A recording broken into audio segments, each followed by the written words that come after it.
예수가 가르친 하나님의 뜻을 따라 사는 사람, 그런 그리스도인이 되게끔 하고, 그가 또한 새 생명을 죽음의 삶의 자리에서 새 생명의 삶의 자리로. 안녕하세요. 오늘도 하나님의 말씀을 들고 이 앞에 섰습니다. 오늘의 하나님의 말씀은 요한복음 6장 56절로부터 8절의 말씀이에요. 말씀의 제목은 살과 피입니다. 살과 피.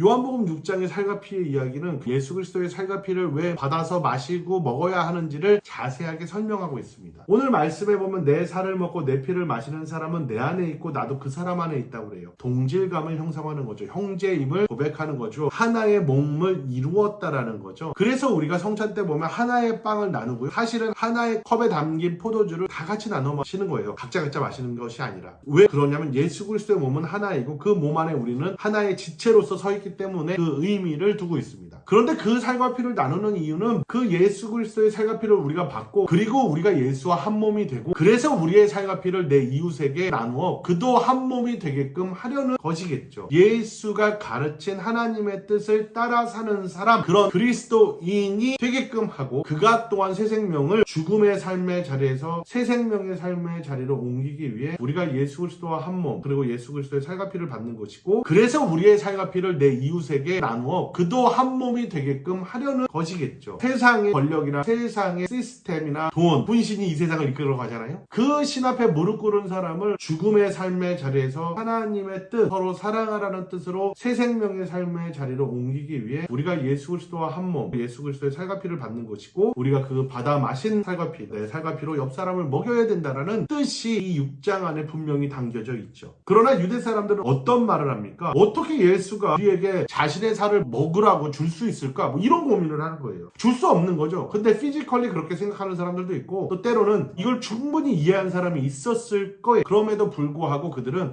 내 살과 피를 나눠서 이웃을 섬길 수 없어 라고 단정짓고 예수를 떠나는 사람이 많았겠죠. 6장 마지막 부분에 보면 예수님의 저자들이 많이 떠나갔다라고 해요. 근데 6장 초반부에는 어때요? 많은 사람들이, 많은 무리가 예수님을 쫓아요. 근데 예수가 얘기하잖아요. 저들은 표징을 봐서 오는 것이 아니라 자기가 먹을 걸 먹고 배가 불렀기 때문에 날 쫓아온다라고 해요. 그러니까 물질 만능주의, 물질을 쫓아서 그들이 왔다라는 거예요. 내 살과 피를 왜 나누는지에 대해서 궁금했던 것이 아니라 자기의 배가 불렀기 때문이에요. 예수 그리스도의 삶, 그러니까 예수 그리스도가 말한 하나님의 뜻, 서로 사랑하라는 자기 자신의 배만 불려서는 절대 같이 영위할 수가 없어요. 예수 그리스도가 말한 하나님의 뜻, 서로 사랑하라는 자기 자신의 배만 불려서는 절대 같이 영위할 수가 없어요. 예수 그리스도의 살과 피를 마시는 사람은 영원한 생명을 가진다. 마지막 날에 예수가 우리를 살린다고 그래요. 그리고 그 살과 피를 먹는 사람이 예수 안에 있고 내 안에 예수가 있는 것처럼 된다라는 거예요. 그리고 예수가 마지막 뭐라고 그래요? 내가 너희를 사랑한 것처럼 서로 사랑하라라는 계명을 주는 거예요. 이런 것처럼 예수의 살과 피를 받았으면 그 살과 피로 옆 사람하고 나누는 거, 내가 너희를 사랑한 것 같이 너희가 서로 사랑하라 라는 말과 같이 예수의 살과 피를 받은 사람은 내 자신의 살과 피를 내 이웃과 나누어야 되는 거죠. 하지만 사람들은 그 말이 너무 어렵다, 또는 그 말을 이해하지 못하고 떠나가 버린다라는 거예요. 하나님의 뜻을 받는다는 건 예수 그리스도의 살과 피를 먹고 마신다라는 뜻이에요. 그리고 먹고 마셔서 내 배만 부르는 것이 아니라 예수와 형제자매 우리, 그리고 예수 그리스도의 살과 피를 받은 우리, 예수 그리스도의 뜻을 서로 사랑하라로 받아들인 우리는 내 배만 배불러서 예수를 쫓는 삶을 사는 것이 아니라 그 받은 것을 옆 사람과 나누면서 살아가는 거예요. 그 사랑하는 삶이야말로 내 살과 피를 띄어서 옆 사람을 먹이는 삶이 될 것이고, 그 삶은 영원한 생명력이 있는 삶이고, 내가 내 안에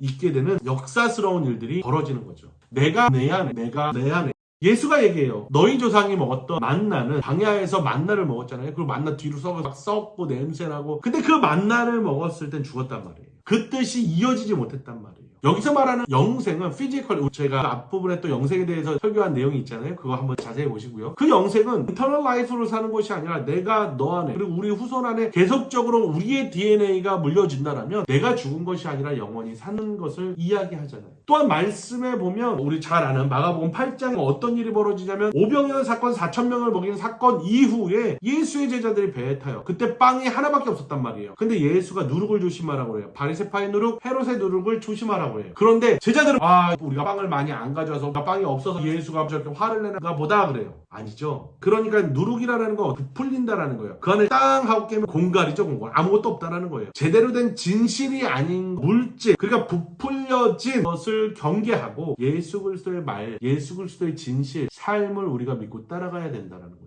그 배에는 하나의 빵밖에 없었습니다. 그런데 놀랍게도 오병이어 물고기 2마리 그리고 보리떡 5개. 그러니까 그 빵의 역사를 보면 5,000명을 먹고 있고 4,000명을 먹는데 빵 하나로 몇 명을 먹어요. 많이 있다고 해서 많이 먹이는 거, 작게 있다고 조금 먹이는 것이 아니에요. 예수 그리스도의 빵 하나는 우리가 그 안에 지체로 있기 때문에 모두를 먹일 수 있는 거고, 가난하고 억눌리고 힘든 모든 사람을 먹일 수 있다는 증거가 되기도 합니다.